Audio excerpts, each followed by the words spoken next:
అందరికీ శ్రీరామనవమి రోజు రాముడికి వడపప్పు పానకం ఎలా చేయాలో చూద్దాము. వడపప్పు పానకం చేయడానికి పప్పు ఫస్ట్ ముందుగా నానబెట్టాలి.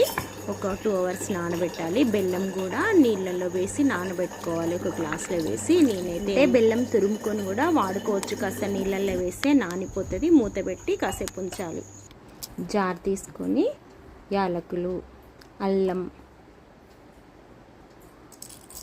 మిరియాలు కూడా వేయాలి. వేసి మిక్సీ చేసుకోవాలి. దీన్ని ఈ మిశ్రమాన్ని ఈ మూడిటిని కలిపి మిక్సీ చేసుకోవాలి. అల్లం వాటర్లో వేసినాం కదా, అది కరిగిపోయింది. దాన్ని కంపల్సరీ ఫిల్టర్ చేయాలి, లేదంటే అందులో ఇసుక ఉంటుంది. ఈ మిశ్రమాన్ని మిక్సీ చేసిన మిశ్రమాన్ని ఈ వాటర్లో కూడా, ఈ బెల్లం వాటర్లో వేసేయాలి. ఆకులు కూడా ఇందులో వేసేసేయాలి. ఆ మిశ్రమము ఇది వేస్తే రెడీ అయిపోయింది. ఇప్పుడు వడపప్పు చూద్దాము. వడపప్పు నానబెట్టాం కదా, దీన్ని ఫిల్టర్ చేసుకోవాలి. దానిలో వాటర్ లేకుండా మొత్తం ఫిల్టర్ చేసుకొని పక్కన పెట్టుకోవాలి. అందులో కాస్త బెల్లం వేయాలి. కొంచెం కీరా, క్యారెట్ అట్లా ఏమన్నా కూడా ఉన్నా వేసుకోవచ్చు. నా దగ్గర కీరా ఉంది. కీరా కూడా కొంచెం తురిమి వేశాను.